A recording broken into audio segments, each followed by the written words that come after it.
Students are entering a different world. I don't know if people have read this book, The World is Flat, but if you've read that or his most recent work, Hot, Flat, and Crowded, that really had a profound impact on me. I read those books and I was just thinking, wow, this is a different world.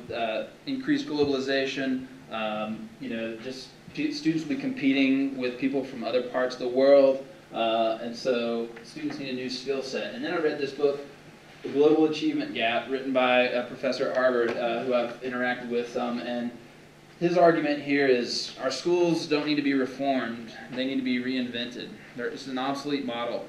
Even our best high-performing schools are not preparing students with the skills they need to compete and be successful in this increasingly flat world. That book had a tremendous impact on me as well, and really informed my decision to move forward with this because I've felt, well, maybe I need to keep pushing the traditional educational system and stay in that realm. But I agree with him, and I strongly recommend that book if you're interested in educational theory. But it's a different world, and students need to be prepared differently. Another reason is individual attention, 12-to-1 ratio.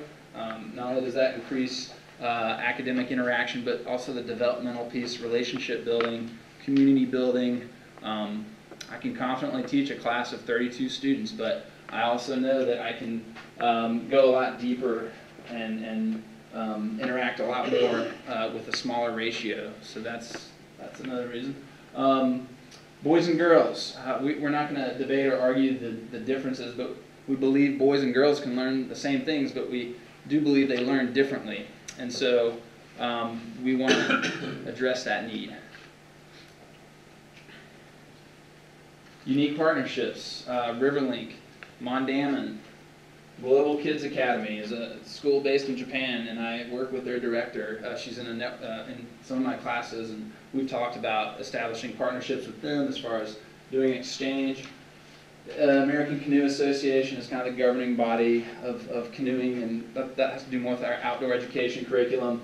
River Keepers and Adventure Treks are some other unique partnerships that either through professional or just personal lives, David and I have established these relationships that we can draw upon to really offer something unique.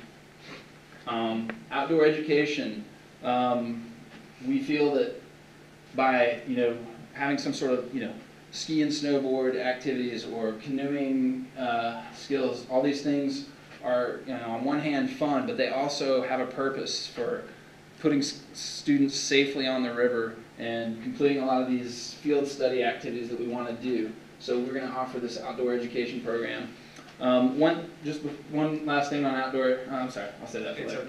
It's okay. I was going to address the swimming thing. I'll say that for later. Okay. The last argument is international field work, and I spoke about that earlier, the impetus for the Pura Vida program. But during the school year, students will complete a 10-day trip, and so, like I said earlier, the language preparation, the cultural knowledge builds up to this trip that occurs mid-year, so that there's learning before they have this experience, and then there's we draw upon that experience for the learning afterward, and so they can carry that experience through their school year, as opposed to doing it as kind of like an end-of-year trip where it's fun and it's kind of like a nice motivator at the end, but it occurs and then it doesn't get revisited, at least directly.